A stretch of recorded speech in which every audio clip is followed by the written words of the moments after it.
မျိုးတွေအတွက်เนาะဆရာပေးတဲ့ခါတွေမှာဆိုရင်ဆရာဒီကျွန်တော်ရဲ့မျိုးတွေကိုမူတွေ formula တွေရပဲပေးတာဖြစ်ပါတယ်ပေါ့เนาะဒါကတော့ငါ free ရှိလို့ဒီကနန်းကတော့ငါအာရုံရလို့ဆိုပြီးကျွန်တော်မျိုးတွေပေးတာမျိုးမရှိပါဘူးเนาะဒါဆိုရင်လည်းကျွန်တော်ရဲ့မျိုးတွေအတွက်ဆရာပေးခဲ့တာဒီเนาะ73ရက်နဲ့14ရက်နေ့မှာကျွန်တော်ရဲ့မျိုးတွေအတွက်เนาะပတ်တီးဒီတစ်လုံးနဲ့တော့ပတ်တီးဒီ3ပတ်တီးပါအခုဆရာတို့ဒီ63ဆိုပြီးတော့အောင်မြင်မှုရရှိခဲ့တာဖြစ်ပါတယ်ဒီမူလေးရတဲ့ဆရာတို့ဒီမှာ10ချိန်တိတိမှန်ကန်မှုရှိတယ်ပေါ့เนาะ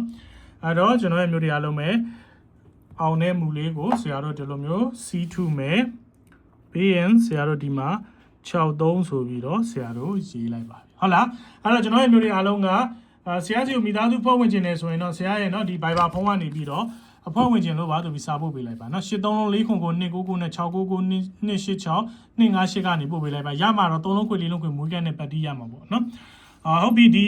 တောက်ကြနေအတွက်ပေါ့เนาะတောက်ကြနေအတွက်14ရက်နေ့အတွက်တရက်ထဲပဲထိုးရမယ်ဆရာရဲ့ VIP 4လုံးခွေလေးကိုဆရာရဲ့မိသားစုတွေကိုနောက်ပတ်တော့ဝင်တဲ့သူတွေဆရာလက်ဆောင်ပေးမှာဖြစ်ပါတယ်ဒါကြောင့်မလို့တောက်ကြနေကနေကဝင်ထားပေးပါဗျเนาะ